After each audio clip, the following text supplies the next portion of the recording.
Lenovo L24M40, monitor warna putih lagi dari Lenovo. Ini mirip sama L24i40 kemarin udah kita bahas. Cuma fiturnya lebih lengkap. Kita akan bahas lebih lanjut, so langsung aja masuk ke videonya.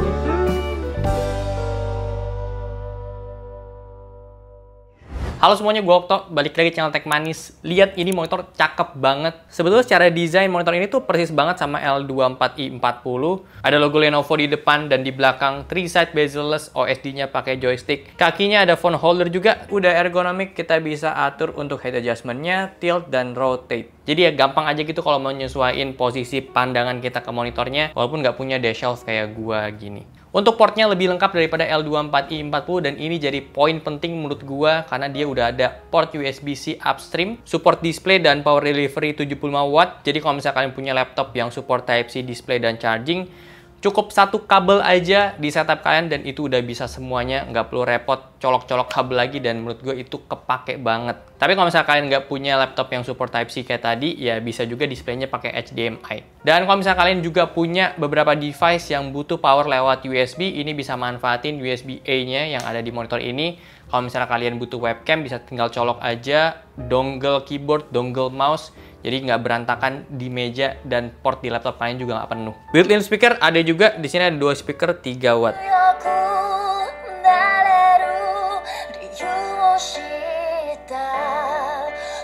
Untuk kualitas speakernya sih ya biasa aja, nggak ada yang spesial menurut gue. Untuk panelnya dia pakai ukuran 24 inch Full HD IPS panel dan sepenglihatan gue ini warnanya udah oke banget. Dan hasil pengetesan gue untuk panelnya secara warna bawaan kita dapat itu di 1,49 Delta I untuk warna rata-ratanya. Dan untuk warna putihnya kita dapat di 6,89 Delta I. Gamanya kita dapat di 2,13 dan untuk brightness bawaan itu di 175,5 nits. Kita dikasih preset sRGB dan hasil itu dapat di 1,5 Delta I untuk warna rata-ratanya. Untuk warna putih dapat di 6,73 Delta I dan untuk gamma masih sama di 2,13. Di preset natural kita dapat di 1,74 untuk warna rata-rata dan warna putih di 6,11 Delta I. User default kita dapat warna rata-rata di 1,42 Delta I dan warna putihnya dapat di 8,87 Delta I. Dari hasil tes warna monitor ini kalau dibandingin sama dua monitor Lenovo yang udah pernah kita bahas sebelumnya, ini ada di tengah-tengah, D24 itu ada di atasnya dan L24i itu ada di bawahnya. Dan gue sangat menyarankan untuk kalian pakai preset sRGB aja kalau misalnya nggak mau ribet pakai monitor ini. Gue coba kalibrasi monitor ini dengan settingan OSD yang kalian bisa lihat kayak gini. Target brightness itu di 200 nits. Kita dapat warna rata-rata di 0,75 Delta I dengan warna putihnya itu di 0,35 Delta I. Gamutnya kita dapat di 97% sRGB, 72,9% Adobe RGB, dan 77% DCI-P3. Dari hasil kalibrasi, gamutnya itu tipis-tipis ya.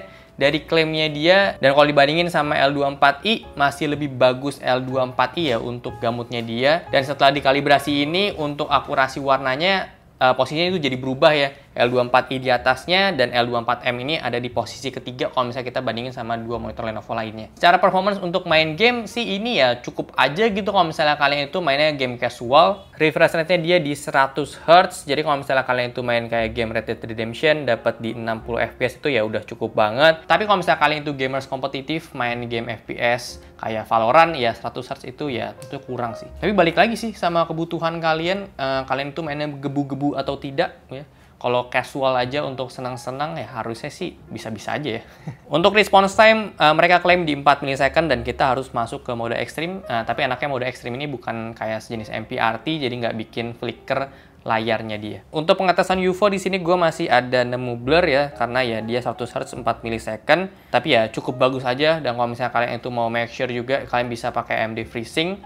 Nggak bisa expect banyak juga sih ya tapi kalau untuk keperluan gaming karena emang peruntukannya bukan ke arah sana. Gue sangat merekomendasikan kalau misalnya kalian emang lagi cari monitor productivity untuk bangun mood itu lebih enak. Karena warna putihnya bikin setup itu jadi lebih clean, ditambah kabel yang kita bisa pakai itu cuma USB-C aja itu udah cukup banget. Kalau misalnya emang laptop kalian itu udah support, itu akan enak banget kerjanya. Cuma butuh satu kabel aja udah dapat monitornya, udah dapat powernya juga. Jadi ya nggak perlu repot-repot ngecharge laptop kalian. Udah bisa bikin dual monitor juga, satu layar laptop dan satu layar monitor ini. Kalaupun kalian mau main konsol di sini ya bisa manfaatin HDMI juga, dan konsol juga 60 fps itu udah cukup banget. Harganya cuma di 2 juta aja, ini harga yang bagus banget menurut gue untuk kita dapat monitor warna putih, ergonomic, IPS panel, dan udah ada USB-C yang support power delivery dan display juga. Sedikit lebih murah daripada pesaingnya yang warna putih juga dan udah ada USB-C-nya, tapi dia masih 75 Hz. Jadi segitu aja untuk video gue kali ini. Thank you banget udah nonton. Kalau suka boleh like, share, dan subscribe. Gue Okto, sampai jumpa di video selanjutnya. Terima kasih.